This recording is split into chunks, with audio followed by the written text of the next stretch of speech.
to try to do Fright Murder? Yeah, well, I'm thinking we're both going to go. Us, you and me? Yeah, then we're going to get sent there to check out the tracks and everything. When is it exactly? First weekend in May.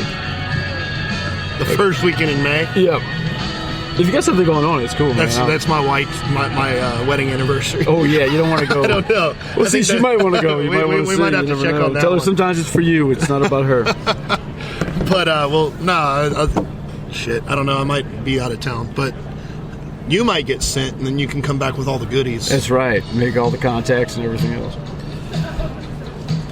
So I forgot to get my notebook out, so you guys can just continue chatting while I try to formalize this shit. Let's go ahead and just take it from here. You guys, we got a couple of guests on the recording tonight, and if you guys would introduce yourselves, please. My name's John.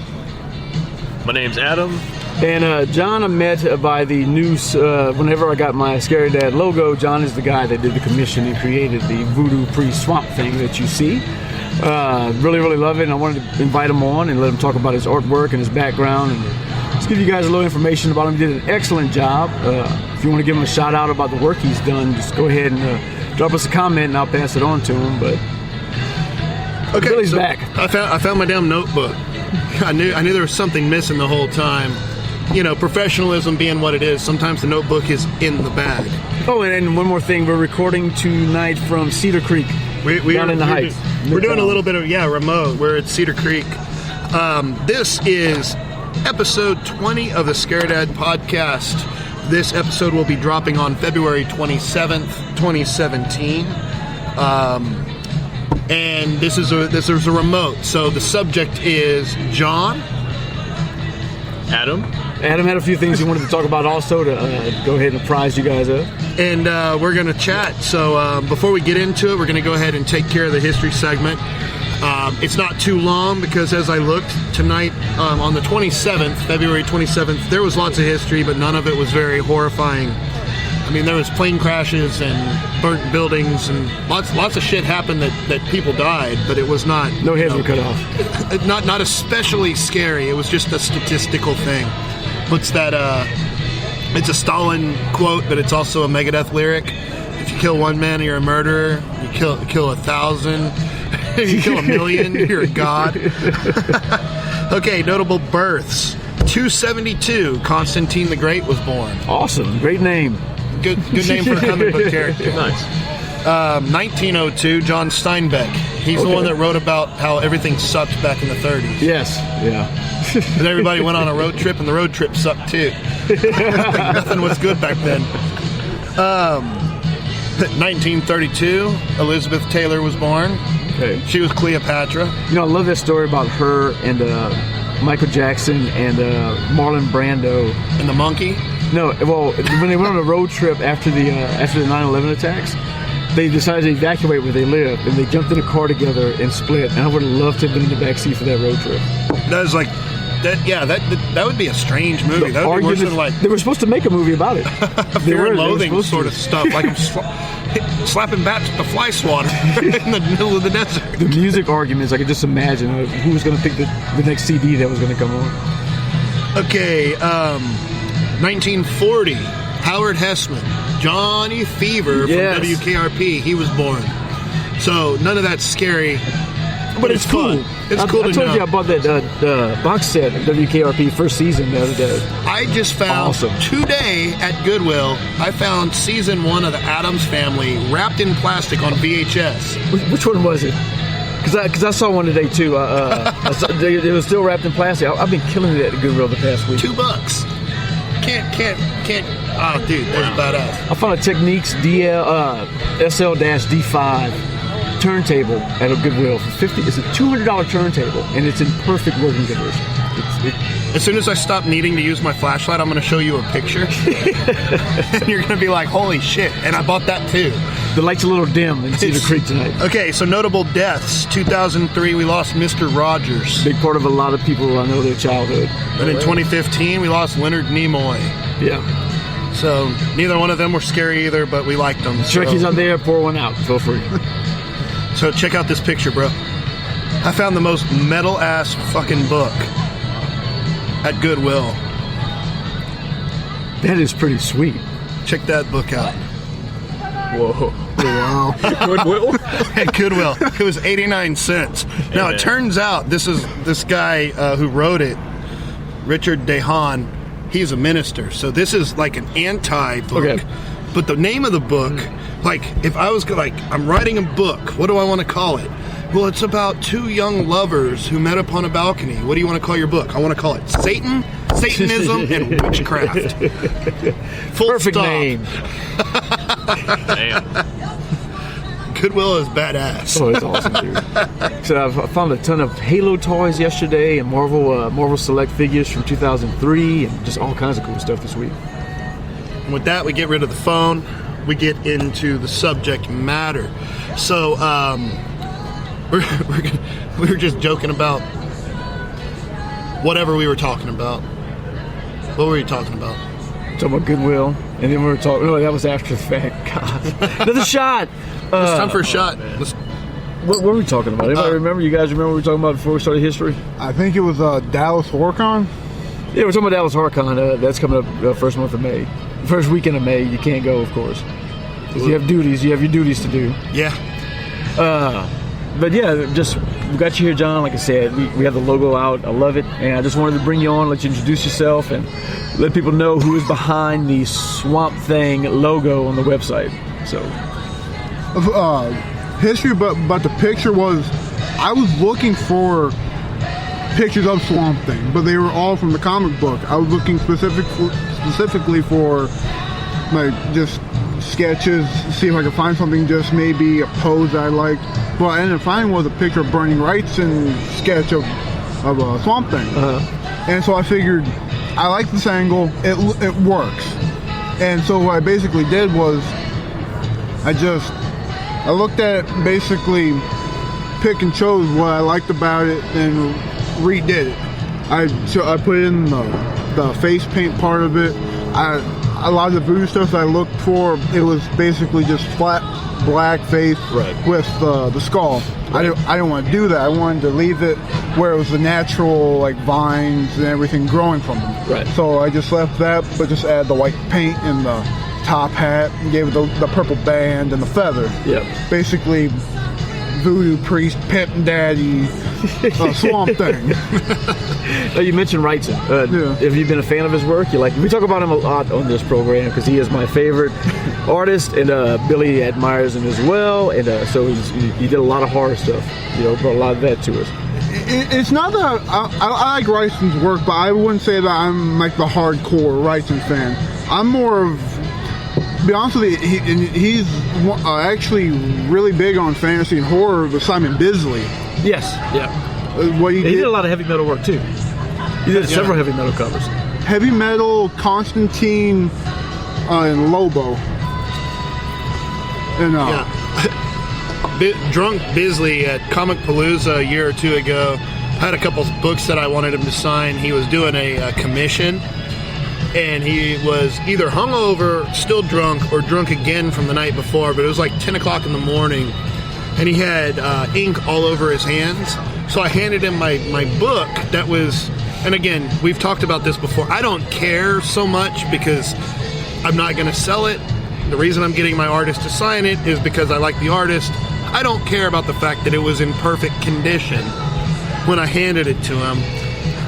His inky fingers bent the spine, and then he just signed his name right across Lobo's face, and then like kind of threw it back at me. And then he's like, "What's up, man? Where are we drinking?" And I was like, "Dude, you just fucked up my book, man." But I love Simon Bisley. The best story I have about him was I wanted him to sign my Lobo trade paperback, and he told me, "All right, I signed your book, $5." I didn't have $5, so he goes, "You gotta have something. Go sell something, whatever. I don't care." He goes, "You got a cell phone?" So I pull out my cell phone. It's a flip phone, and he starts looking at it. And he's laughing, and he goes, "Go sell this and bring back $5." And I'm like, I don't really have anything else, so I pull out my pockets. My wallet's empty. He goes, "You know what? Here's $20, and he reaches into the little money box that he has and just gives me $20 and goes, "Here, go have some fun." And he signs my book and just goes, "Get out of here." That's cool, man. And then I went to Alamo City Comic Con, and he was there, and so I had him sign my Judge Dredd Batman book.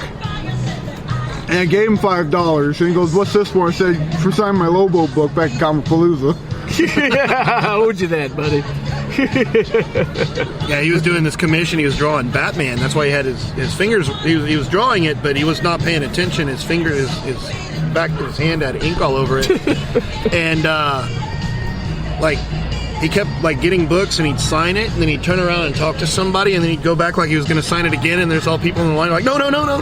He's like, oh yeah, there you go.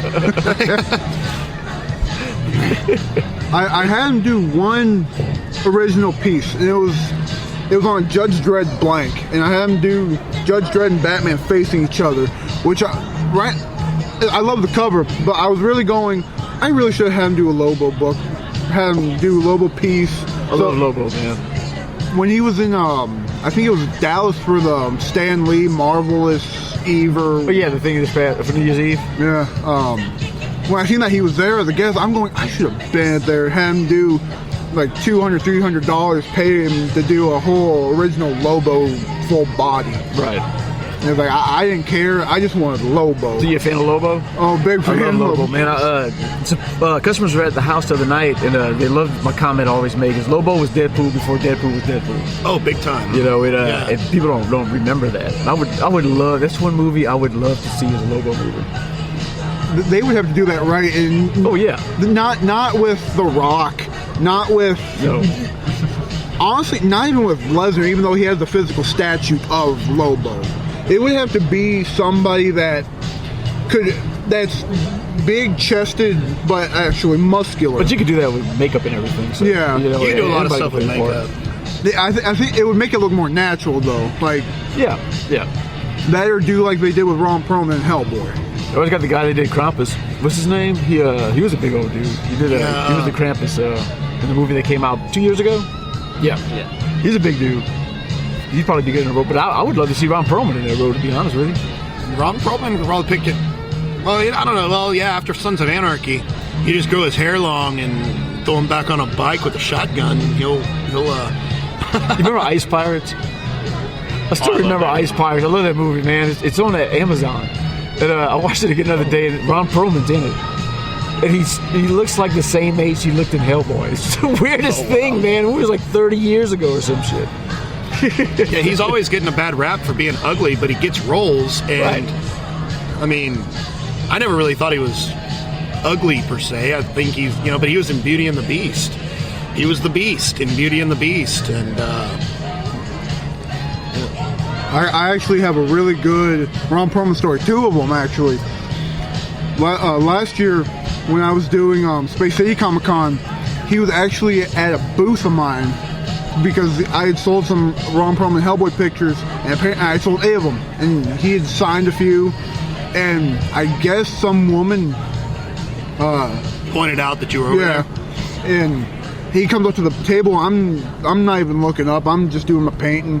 And he comes over, he goes, "You're the one with the Hellboy pictures?" And I'm like, "Yeah." And he goes, "Well, yeah, I think you give me a few." And I said, all right, it's $1 a piece. And so I look up and Ron Perlman just right there in front of me. He's like, "Here you go." I'm going, in my head, I'm just going, did I just tell Ron Perlman there's $1 for his own face? But did he pay? No, I gave him for free. Okay, I'm sure he signed something for you, though. No. He didn't. Why didn't you tell him to, man? That would have been the condition. It was actually more of a thank you because the year before, when I went to Alamo City, when he was out there for the Sons of Anarchy that they were having out there, he actually said happy birthday to my friend on the telephone. Okay. And I hand him the phone. He says happy birthday from Hellboy. And I get to back the phone to my friend. She's on the other line. She's crying, hysterical. She's in a Golden Corral. It's her birthday. And she's just crying. I can hear her in her voice just shaking and everything. Her mom and sister are laughing their asses off. That's killer. Every now and then you meet a writer or an artist that's just goes above and beyond it.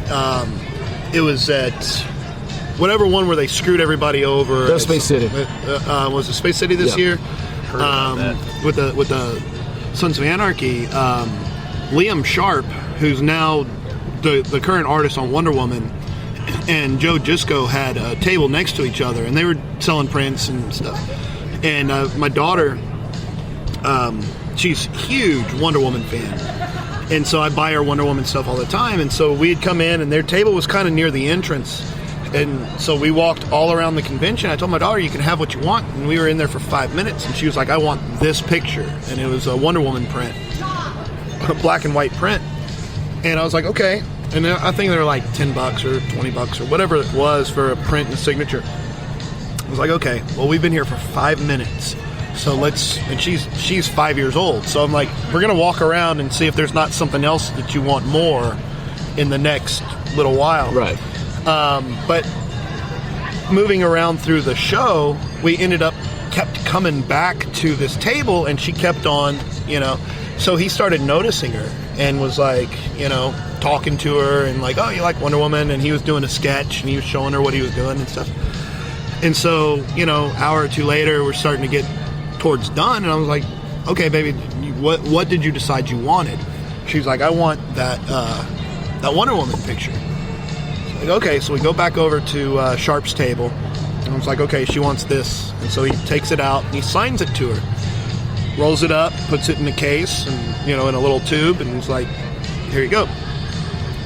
And she's like, Daddy, when I get home, I'm going to color this. And I was kind of like, no, you're not. Just kind of joking around. I was like, no, this is for putting in a frame and putting on your wall. It's kind of special. And she kind of just got disappointed. And Gisko's wife was like, dude, she's been walking around this whole place wanting this picture so she could color it. And I was like, you're probably right. So Sharp was like, tell you what. And he just like gave her another one. You can color this one. And it was very, very sweet. It was super cool. I bought a print from Gisko. We got home and she colored it, and it was phenomenally well done. Cool. Nice. And so I took a picture of it and tweeted it to Liam Sharp, and he tweeted it out to all of his followers. Like, look at this little girl, how awesome she is. And it just like made her day. She was just like, that is awesome. He working with Comic Palooza the past few years, I work with the guests, and 97% of them are just awesome people. They understand, they need to appreciate what they have from the fans, and one of them once told me, it was Kel from Keenan and Kel. I told him, I said, man, you're gonna get so sick of hearing "Welcome to Good Burger" this weekend. And he told me, he said, man, if it wasn't for that, nobody would know who I was. He said, I don't mind, I'll say it all day. And a lot of them have that attitude. They appreciate it very much. What I find the most is a lot of them start off like that, and unfortunately end up getting jaded to where they're just assholes. And a lot of it has to do with etiquette by fans, man. There's a reason they end up getting jaded like that. But when it gets to the point where they can't go anywhere and people scream and nobody will just walk up to them, and nobody will ask them for a picture, they'll just sneak and take it. Mm-hmm. They get aggravated with it. Breedis, me and him talked about it for a while last year. He told me some things like, don't run up to me and just hug me, because you don't know if I'm okay with that. Don't talk loud. Just speak in a normal voice. Don't draw attention. Norman Reedus, he did a live Facebook thing where he showed a picture of his own face, and then he kind of panned around and showed the line and all these girls, and it was like Beatlemania. I'm like, dude, you don't live that hard of a life. This is pretty awesome. me and him were walking through the airport, and women would start crying just by seeing him. It was just nuts. We tried to get Starbucks, and that was almost a nightmare in the making. Can you imagine being him, sitting down with the producers? They're like, well, your character's going to last like 4 episodes, and then have it just turn into a culture phenomenon. Well, what's interesting, me and Rooker had talked about it the next day, because Rooker was on there the first season. He's good friends with Norman, so they hang out after work, I guess you could say. And I was talking about just how I couldn't go anywhere with Norman. Me and him, it was great. We'd go have breakfast and shit.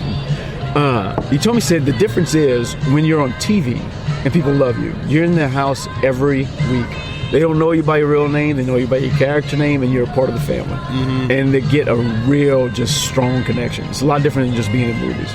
And it's true, Absolutely. Definitely. Okay, when did you start drawing? When did you realize that you wanted to be an artist, I guess you could say?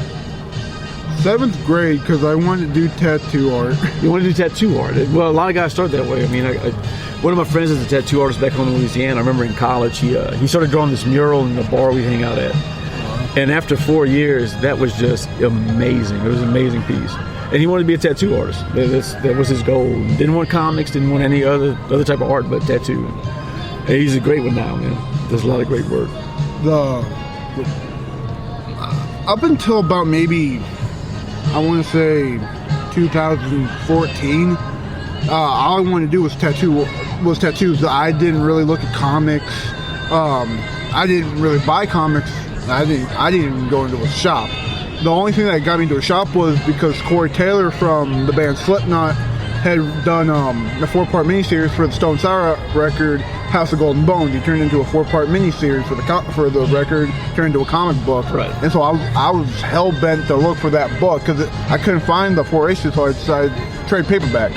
And so it was him that got me into the comics, but it was Greg Capullo when I met him at Comic Palooza that just pushed into comic art, because I knew who he was because of the show Ink Master, because he was on there for one episode.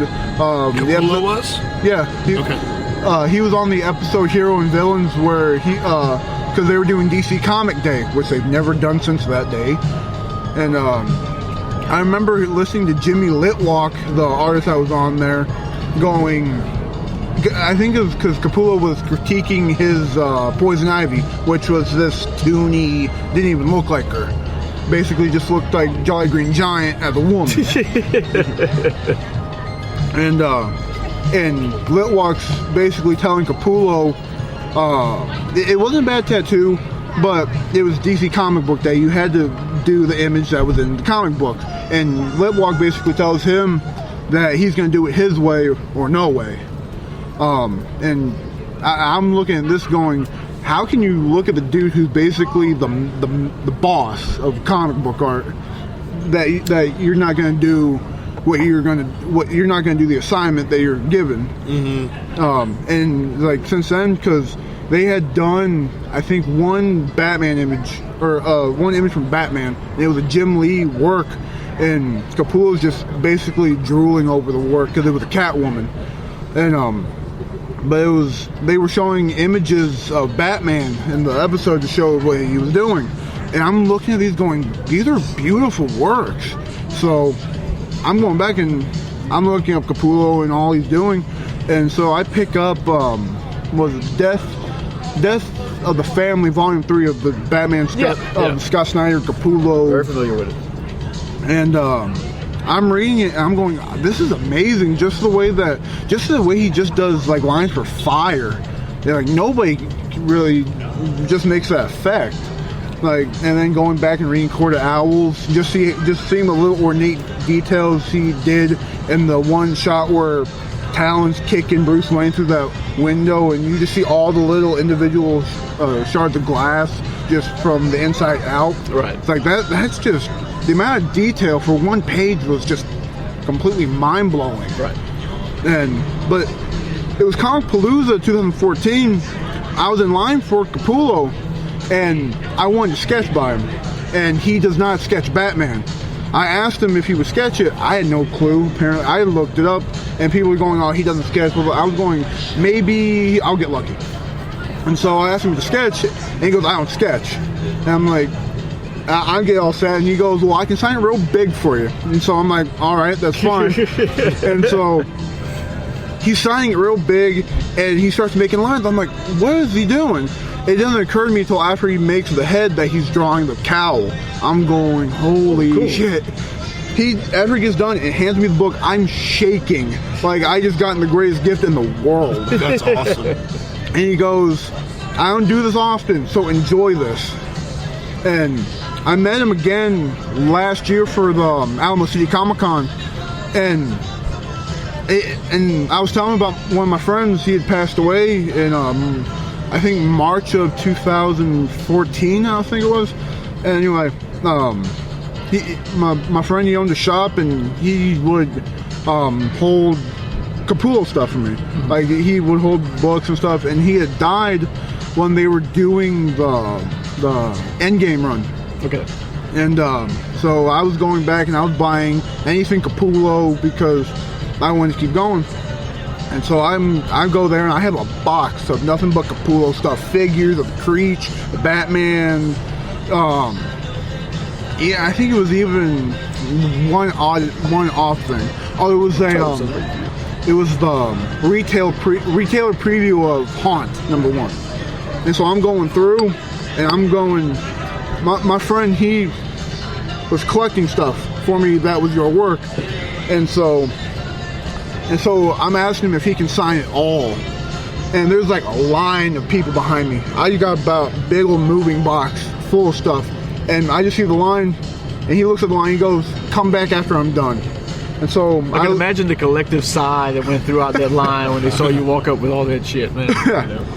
What was funny was I put the box down. I told him everything that you've done is in this box, and he goes, "My whole career is in this one box."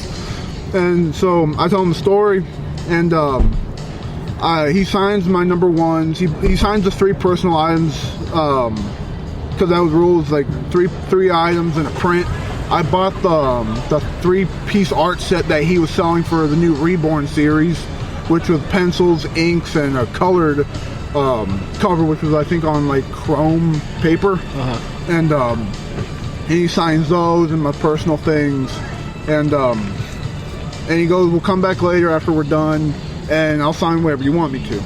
And so I go, and it's about maybe 4 o'clock in the afternoon. I come back, he's done for the day. Him and his wife and their I want to say assistants are wrapping up for the day.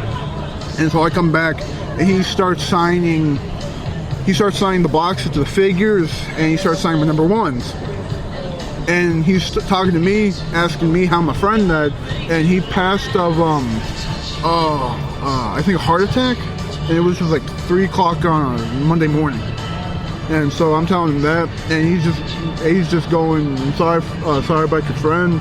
And he signs about maybe 15 things. So I haven't signed the boxes for the toys. I took the toys back out because they were originally out of box. Okay. But I had the boxes displayed. And I got the #1s displayed. And it was...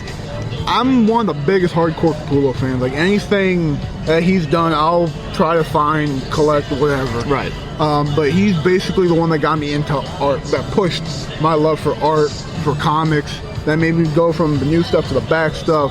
That's how I got into like stuff like Spawn, right, and like the original Uncanny and the old Batmans and stuff like that.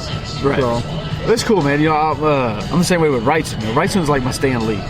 That's what I tell people all the time. You know, I've met Stan Lee a couple times. I met Wrightson, I was shaking.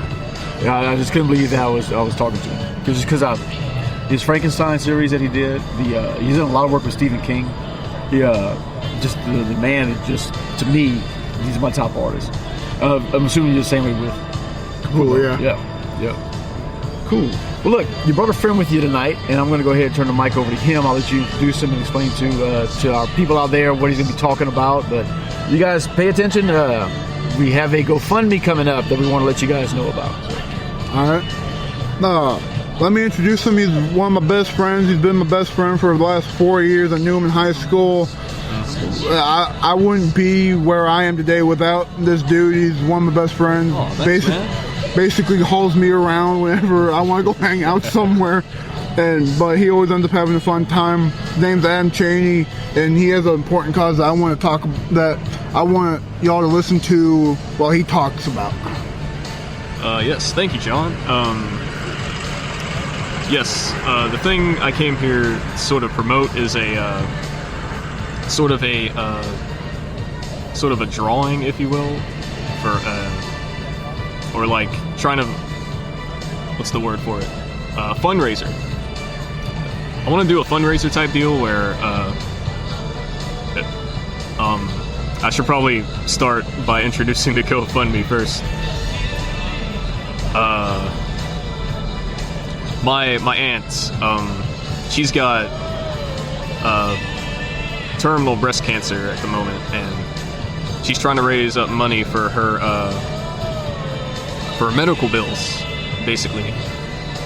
And she has a 14 1.5K goal, and I wanted to sort of help chip in and help out for her for that. So since I'm an artist going to school at the moment, I wouldn't mind trying to do some drawings to raise money. And as soon as I proposed this idea, John decided he wanted to help me out. I don't know exactly how much or how we're gonna go about this, but I'll give you the information. Yeah. What we'll do is we'll get some links. Definitely, we'll get a link to John's Facebook page for his artwork, where you guys can just holler at him, ask him any questions, and as soon as we get the final information, we'll definitely shoot it out there. You're talking about a drawing. Are you going to try to do some giveaways, or? Oh yeah, okay, totally. Is it going to be any kind of general genre or theme? You're going to do like artwork giveaway? You're going to do just whatever you can collect? It's definitely an artwork giveaway. Okay. I was thinking to make it a lot easier to make it more broad. I was gonna post it on my DeviantArt. Okay. For requested downloads, but 'cause I have no idea. Yeah. What it is we're proposing for every person that donates $1 or $10 or however much you want to donate. I want to say just start off small. For the first 10 people that donates $10, for every person that donates, you'll have the option to have a piece of art done by either me or my friend Adam, and see how that goes. And if it goes well, we'll try to do more for people that want to donate. It's for a good cause. Breast cancer affects a lot of people. It devastates. It's the silent killer, if you will. It's just not. It's not something you want to take lightly. So, prevention is getting it found out at the onset is the best approach to curing it or getting somebody through this kind of ordeal. That's why testing is always very important. If you see anything strange, or if you're at that age where you need to get regular testing, make sure you go ahead and do that. But I just want to let you guys know, just right here, I'll be willing to donate a signed Alex Ross, John Romita print for whoever donates $250. Thank you so much. I'll send that your way so you guys can use that to hopefully get a little fundraising going on. Definitely. I'll tell you the amount we're at right now. It's only $735 at the moment. Okay. Out of the 14K goal, but they have a long way to go, guys. Oh, yeah. So we'll definitely pass all those links on, and we'll get you guys links to John's Facebook page, and as soon as we get more information, we will. But let's see what we can do to help, man. Thank you for having me, man. No problem. I used to be on the board of the Crohn's and Colitis Foundation of South Texas. Oh. And, I have Crohn's disease myself. I'm still very involved with them. I'm a patient advocate. I do a lot of their charity events, so I know the importance of raising money for stuff like this. We're definitely gonna do what we can to help. Like I said, any help I can give you, as far as if you need to get inside with any corporations to see about doing events. St. Arnold's is one that I'm sure we could talk to see if they could do a night over there. That would be great. That would be great. There's a whole bunch of stuff. Brock is excellent. The guy that owns St. Arnold's Brewery, he's on the board now for Crohn's and Colitis Foundation, actually. And he does a lot of pub events that are a lot of fun. After hours, do a happy hour. Everybody gets in, samples some St. Arnold's beer. No way, man. They work out real well. So we'll definitely see about doing that. Awesome. Do you have any questions, Billy? Yeah, sorry, I had to leave for just a second. I had to bounce out real quick. No, I mean, okay. I'm not quite up to speed. Okay. Well, we're going to go ahead and move to a topic that John, our artist guest, picked out today. He, a Spawn movie's coming out here pretty soon. They're working on it. McFarlane says it's going to be awesome. It's going to be rated R. He wants it to be more of a horror flick like it should be. I've heard some stuff this past weekend about the movie that kind of has me a little hesitant. But I know John is a Spawn fan, so we can go ahead and let him talk a little bit about Spawn. What is it about Spawn that you like? What is it? What originally got me into Spawn was, believe it or not, was just the figures. Because the amount of detail that McFarlane puts in the figures themselves. Right. Because I think he not only does he design them, I think he also does I think first clay renderings of them. Yeah. Yep. And hand paints it himself and basically says, "This is what's going to be. Do it." Yep. And but what I find interesting is it's not like anything else that was actually ever done.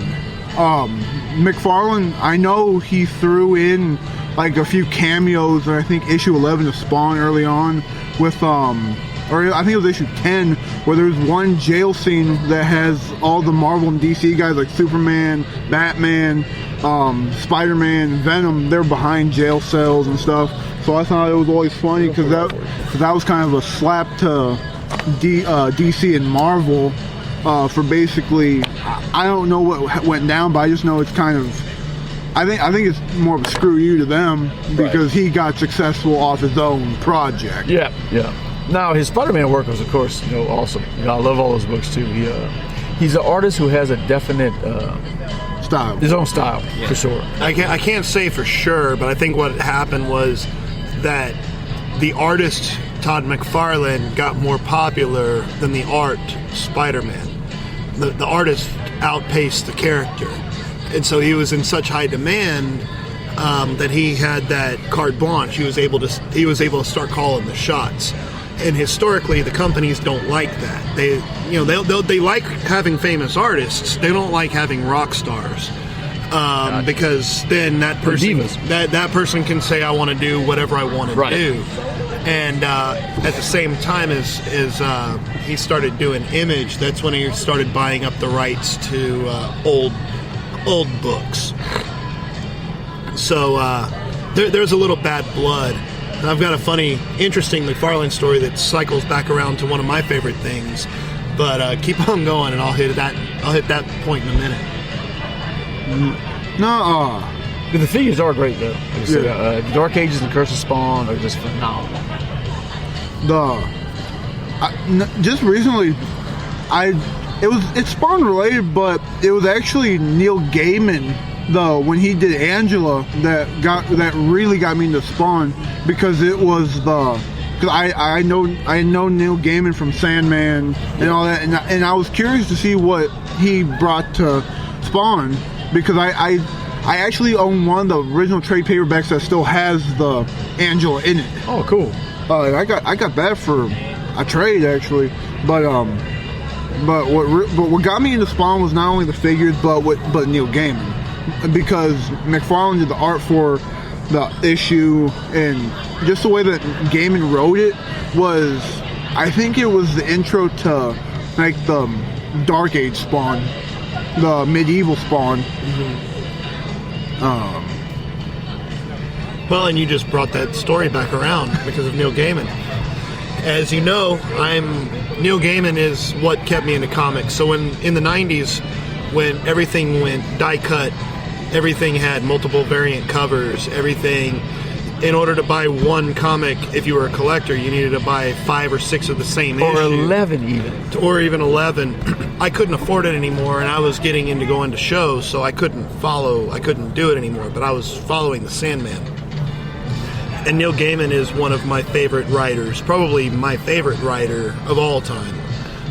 If you go into my office and you see I've got a shelf dedicated, and I've also, thanks to Scott, I have the whole Sandman series, individual issues from number 1 to 75, straight through. I've got all of the trade paperbacks. I'm just a geek when it comes to Sandman. I've got several figures. Gaiman had a problem with DC right around the time the Image was starting. He was already writing books, but he was getting called in to do special edition stories for Sandman. And at some point he's like, well, wait a second, how much of these characters do I control? Because I'm the one who brought Sandman, sort of in the same way that McFarlane did for Spider-Man. Spider-Man was always much more famous, but McFarlane became the rock star artist. Neil Gaiman was the rock star writer. And when McFarlane started buying the rights to characters, you're familiar with Captain Marvel, the Shazam, the character formerly known as Captain Marvel, who through litigation or whatever. Well, Gaiman and McFarlane both bought rights together to Captain Marvel. And because of fights back and forth between because so Shazam, Captain Marvel, the big red cheese with the lightning bolt on his chest, he was originally done by a small company called Wiz Comics that was absorbed by either Marvel or DC. But the character got sold to Fawcett. So Shazam was still being published under an independent while they sort of held rights, and then DC bought Fawcett. So both companies had rights to Captain Marvel. And then DC started publishing Captain Marvel stories, and Marvel sued them for the name. So that's when Captain Marvel broke into several different characters, like Miracle Man and Mr. Miracle. And so Alan Moore actually took Miracle Man back in the late 80s and revamped it. And I think he did it for an independent company, but because nobody knew the rights. Gaiman and McFarlane fell out with each other and were suing each other over the rights, basically, to Shazam for years. And then whenever it all came down to it, whenever somebody finally dug in, it was found, this was like 10 years later, it was found that neither one of them actually owned the character. What? They owned the name, but not the character. And then Neil Gaiman went and did further research and found out that the guy who actually owned the character of the guy in the red with the yellow lightning bolt was one of the original creators. He was like 90 years old. And Gaiman won the court settlement and then went back and got it. Was like, dude, you have the rights. You take it. But that's where the falling out was. But there is a synergy of creators that was so magical that if it wasn't for pissing over fucking Captain Marvel, can you imagine what Gaiman and McFarlane could have made together? They're going to come up with some stuff. I mean, really? Just his imagination and his McFarlane's ability to draw. Exactly. Amazing. And that Spawn number 12, I have that. That's the one where Neil Gaiman wrote it. And, McFarlane drew it. And it introduced Angela and Medieval Spawn. That sounds amazing. Something I just found maybe, I want to say a month ago, was actually Angela number 1, the miniseries that Capullo drew and Gaiman wrote. But I actually have a funny story that my friend David told me. I think it was him that had the box of these, but it was when Gaiman was doing a show and he was walking around, and my friend David, I think he was the one that had just nothing but a box of Sandman number 1. And Neil Gaiman tells him, this is the most Sandman number 1s I've ever seen in one place. And it's just, I'm going, how wasn't Sandman number 1 another multi-million print? Mm-mm. No, it wasn't. It was not. Sandman was Neil Gaiman was popular. He wasn't a popular writer. He was an up-and-coming writer. Sandman was an untested. Sandman didn't come into its own until the Doll's House. Yeah. Which, if you're looking at story arcs, that would have been issue 10 or 12. So Sandman was out for a year before it really started getting picked up. Preludes and Nocturnes was in trade paperback at that point when he started really taking off. Yeah, that number 1, if I'm not mistaken, a 9.4 is about $120. Wow. I think I heard this one story of Neil Gaiman. I think it was George R.R. Martin or whoever wrote Game of Thrones. I think it was back when he was doing comics or small magazine publications. Gaiman was actually submitting stories, and he was getting shot down by the guy that wrote Game of Thrones. And what I think is funny now is I think Gaiman's more popular than Martin, for sure. Yeah. Game of Thrones is a cultural phenomenon. Martin's by far more popular than Gaiman, but Gaiman has so much more history. He's got so much more various.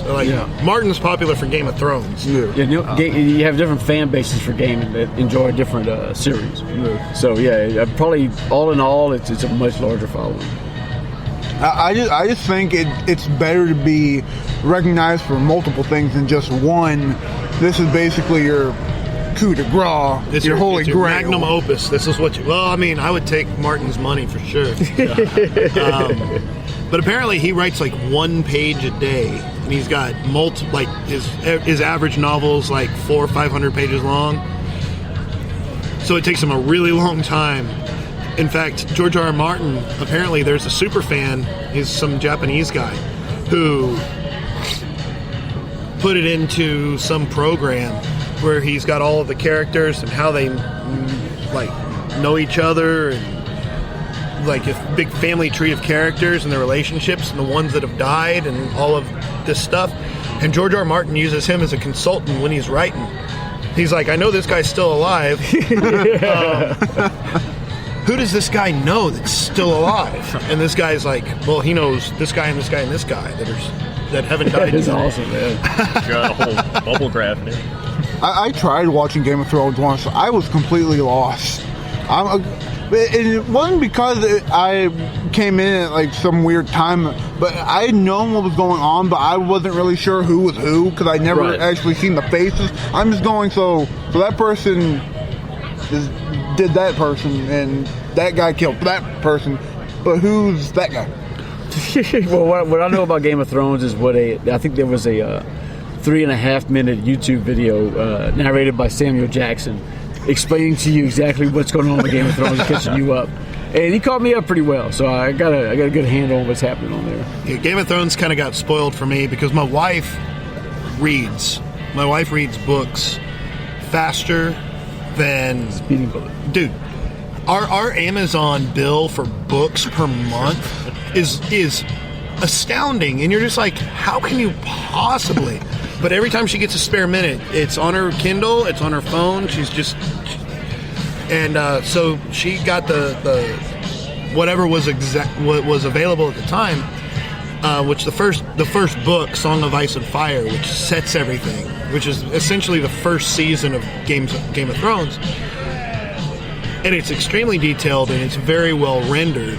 The reason it got spoiled for me is that she started reading the third book, not knowing that it was the third one. She thought it was the second one. And she was about halfway through it. And she's like, I don't know when all of these people died. I was like who? And she started like counting off all the They haven't died yet. And I was like, well, I'm not going to read the second book if I know that half the characters died in the second one.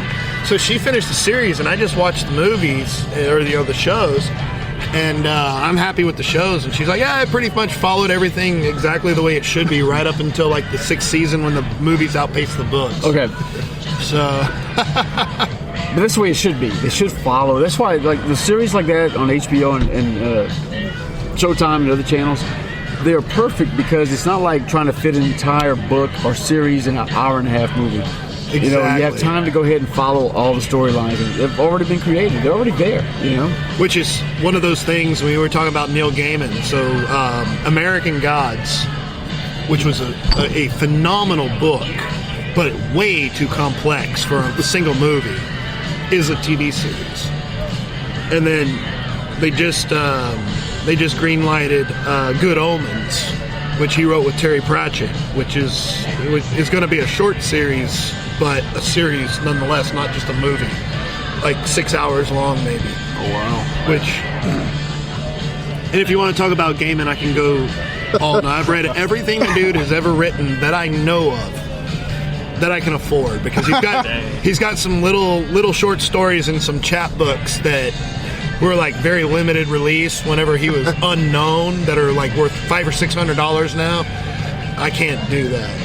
Eventually, one day, maybe, but I can't do it now. So what's your favorite thing to draw?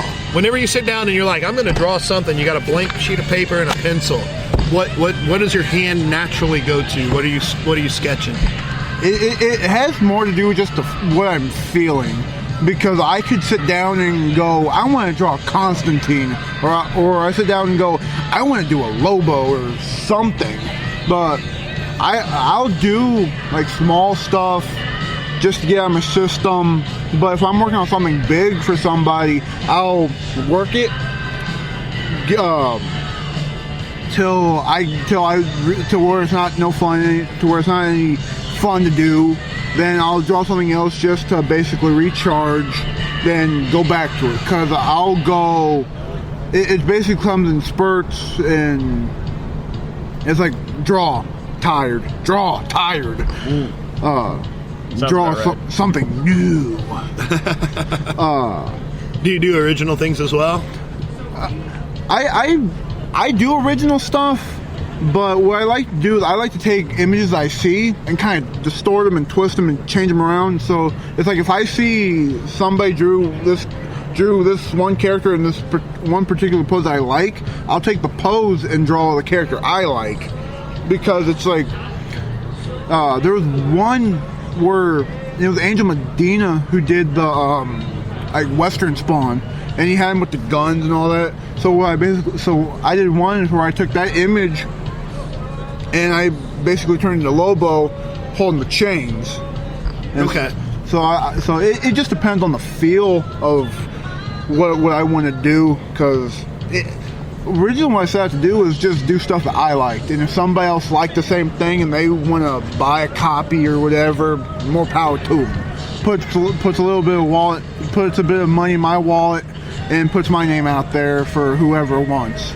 But a buddy of mine, his name's Chad, he actually goes, I want Swamp Thing in front of the entrance of the Batcave.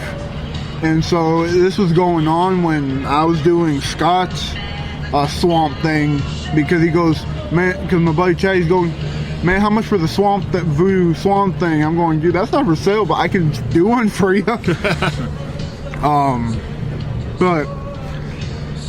But that's mainly it. Like, I've done a few Spawn pictures here and there, because as much fun as Spawn is, it's like I can draw Spawn, but if I just draw the headshot of them, I can do a headshot of them, no problem. But a lot of people are going, is it Black Suit Spider-Man? Because I'll have the little cape, but they won't really know who it is unless you actually know who Spawn is. But they'll see the wide eyes and the black mask and go, that's Spider-Man when he's in black suit? It's like, no, how many times do I keep telling you no?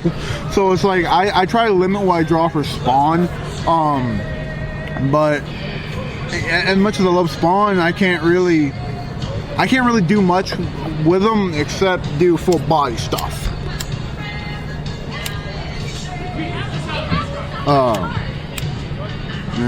So that's basically where my art goes. Along with that, I'm a big Alex Ross fan. I'm actually looking for a cover that Alex Ross did for Spawn. It's not like a hardcover find. I can't find it, but I know people who can. I follow Alex Ross on Facebook and Instagram, actually, and he posts different things. He posted a thing the other day that was just amazing. And it's one of those things where you scratch your head and you like want to go kick a kid, because my daughter's 6, right? She draws pretty pictures. She's actually really, really talented for, a 6-year-old. You say like, oh, that's really good for a 6-year-old, but no, she's really good for just about anybody. Right. But she's really, really good for a 6-year-old. But Alex Ross posted a picture the other day, maybe a week or two ago, of side by side. He's like, me at 7 and me at, 37. And it's Plastic Man. And Plastic Man for a 7-year-old is really easy to draw because his arms are bendy, right? Yeah. But the new Plastic Man that he had, the picture of him is that the light reflects off the costume. It's extremely hyper-realistic. Alex Ross looks like a photograph of the Plastic Man in some alternate universe that actually exists. And his 7-year-old Plastic Man, you look at it, he's got light reflecting off his sunglasses. Oh my. His face actually looks, like he's got a little smirk, but it's not like a cartoon smirk. It's realistic. And his arms are all bendy, but you're looking at this being like, okay, this kid is 7? Holy shit. And like I said, my daughter's 6. It's like, Get your look at where the light's coming from. Come up with your technique. Come on. Your hand turkeys don't look like that. They have beaks, man. Come on. These long feathers on the back. They don't go down the back. Dang. No, he's pretty incredible. Oh yeah, he is. Alex Ross. I love the realism in his artwork. He did one the other day, and I don't know. Like I said, we don't get political here, but if you're listening to this many years from now, we're in a bit of political intrigue in the world right now, and we're not even going to go into detail. But Alex Ross posted a picture of Superman as Clark Kent. Actually, it was just Superman in Clark Kent's apartment, leaning back in a chair. He's got his glasses on, and he's like half asleep.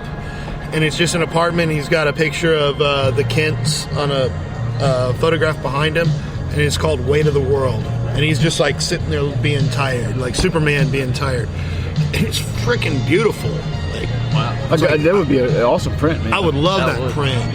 And but he just posted that, I guess, for either he's just like finished up making it and posted it, but it's kind of poignant for the time.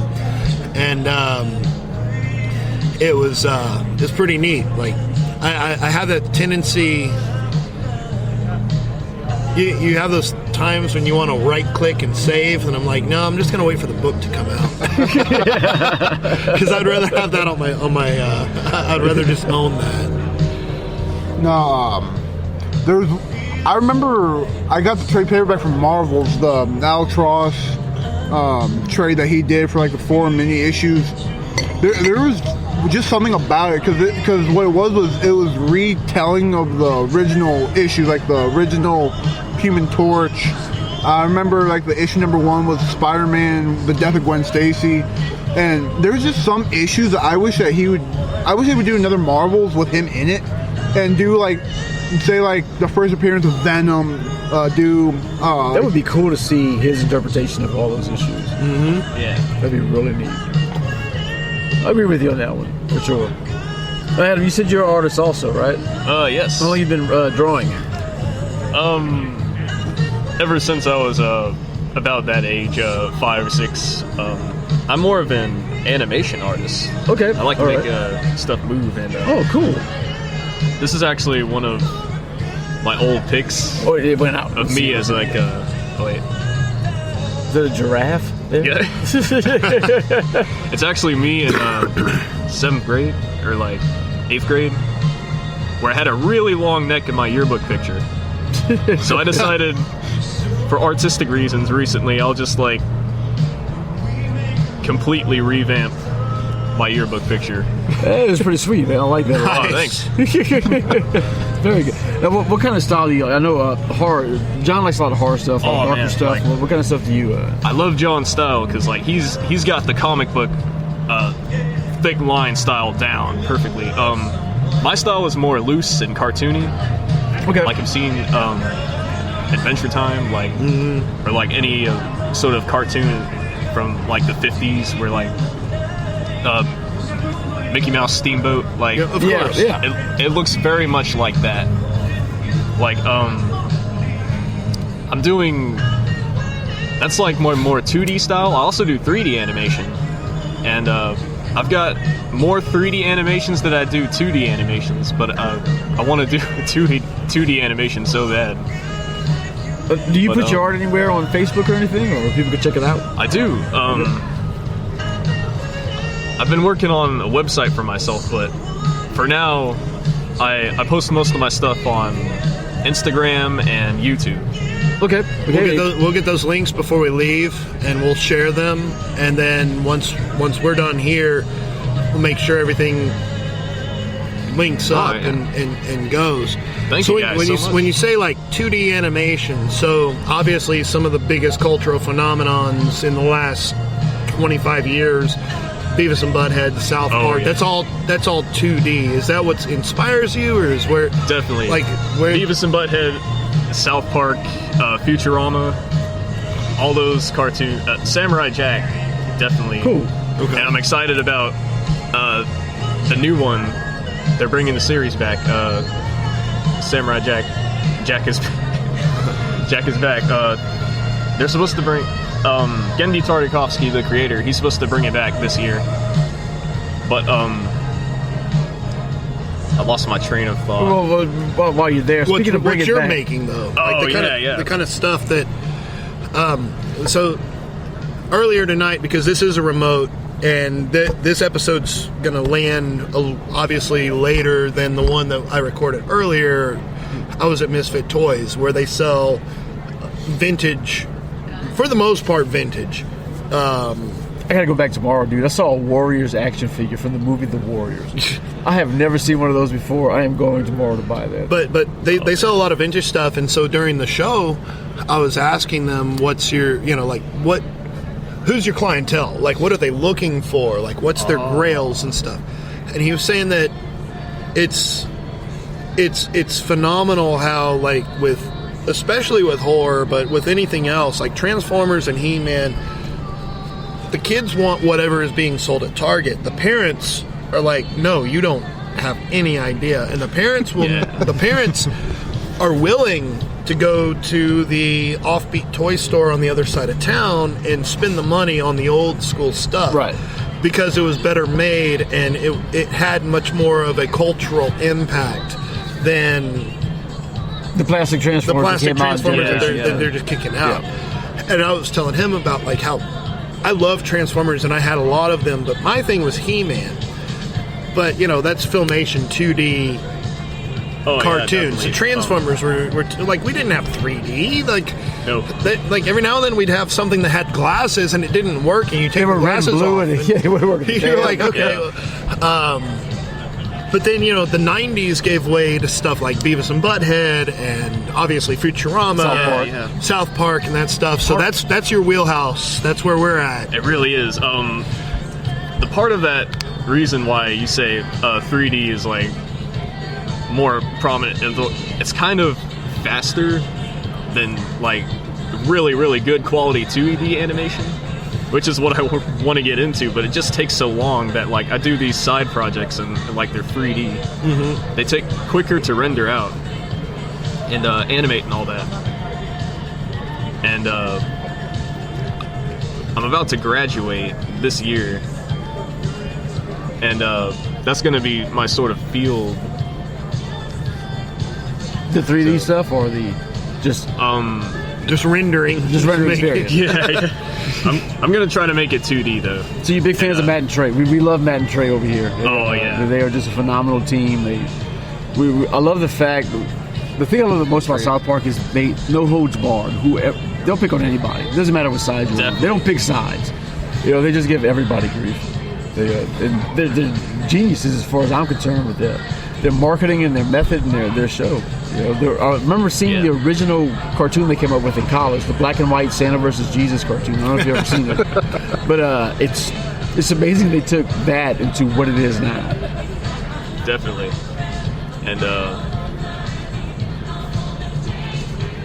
it was classic. Oh yeah. Yes, it was classic when it was happening. I remember when I was in high school. This is long before South Park.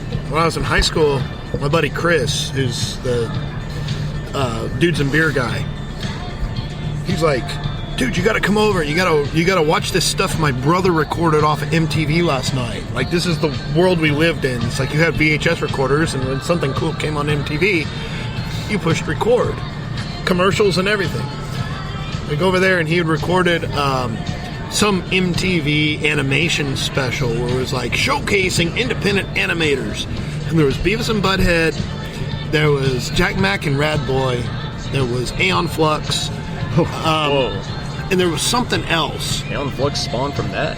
I have no idea. And it was like little shorts, and the Beavis and Butthead, it was like 45 seconds long. And this is like the winning film festival thing that made Beavis and Butthead.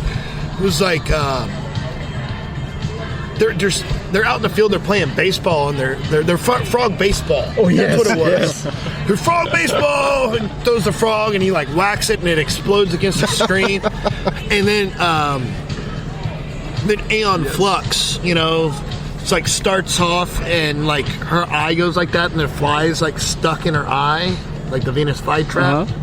She opens it up, and then she's on the train, and she's laying there next to that dude, the white-haired dude that's the other agent, and their tongues are wrapped around each other like this, and then they kind of touch, and like goes like that, and then you see like the little microfilm. So they're sitting there making out, passing the microfilm back and forth, and then she runs this way and he runs this way. He immediately gets shot in the head, and she jumps around, and she used to die in every episode. She jumps around like a ninja, and she's being chased, and she's running, and she's got a rope, and she's about to throw it, and it wraps up around her neck, and you see her, like you see her doing all of this stuff, and then you see her throw it, and you see her hit the end of the train, and then it goes dark because she dies. Right. And it was like every episode was like that. It was the early 90s was phenomenal. It was like coming off of Pink Floyd The Wall. Like so much great, like you say, 2D animation. It's like people sit there and draw the picture and then draw the same picture with this little slight, and then do that 400 times for 1 second of animation. Right. And you think of all the people that were doing that, and then you got Mike Judge and the Aeon Flux people. You got Groening, The Simpsons. Yeah. I mean, I grew up in that era, so that's what inspired me to go and pursue that. and the thing about it is, if you look at animation that has come out since 2000 versus the late 80s and 90s, those have become cultural phenomena, man. Everybody knows The Simpsons. Everybody knows the South Park. Everybody knows Beavis and Butthead. It's astounding the impact that it had. My kid gets a little hyper because she eats too much sugar. I'm like, shut up, Beavis. She was like, my name is not Beavis. I was like, you do not want me to call you the other name. Just go clean your room. Yes. The only one cartoon that came out in, I think it was like late 90s, early 2000 range, like 2004, and it stayed consistent because it was 2D, hand-drawn, was Ed and Eddie. Yeah.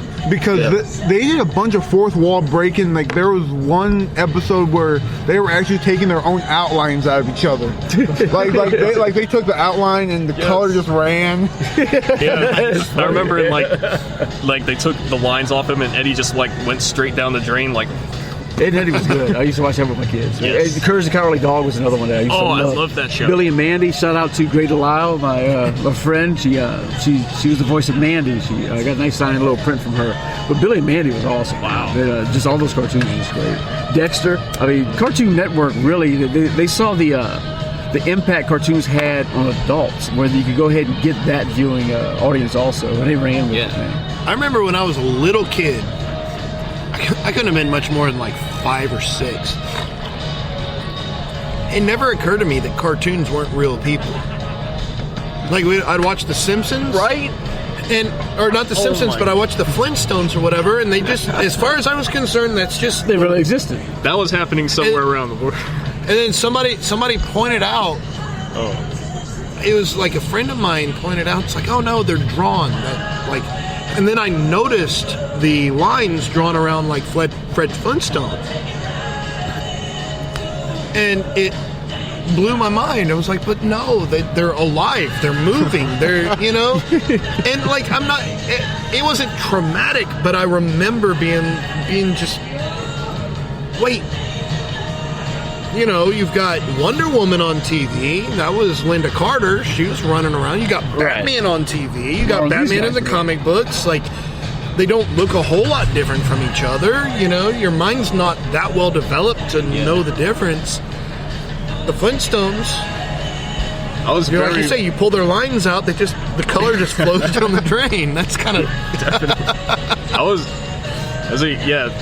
I definitely had that feeling as a young child. Like, I was willing to accept that I lived in a world where Fred Flintstone was, like, literally on the other side of the planet or something, or on a different planet being broadcasted on television.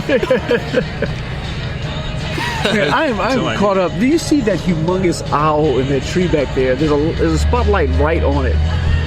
But there's a big oak tree. You can see him bobbing his head up and down. There's a huge owl straight that way. That owl likes Kenny Loggins.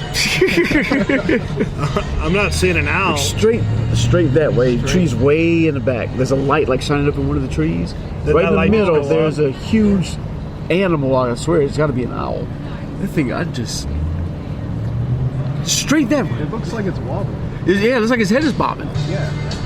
That thing is huge. Okay, sorry about that. You had too much All you can whiskey. see what we can see. Hey guys, Another shot. with that, this has been episode, I can't even see the light anymore. 20. This is episode 20. 20, the yes. 20th episode of the Scarydad Podcast. Adam, restate what you said in the middle of the show, because I kind of wanted to hit you at the beginning and the end, and I lost track, and then I'm a bad host.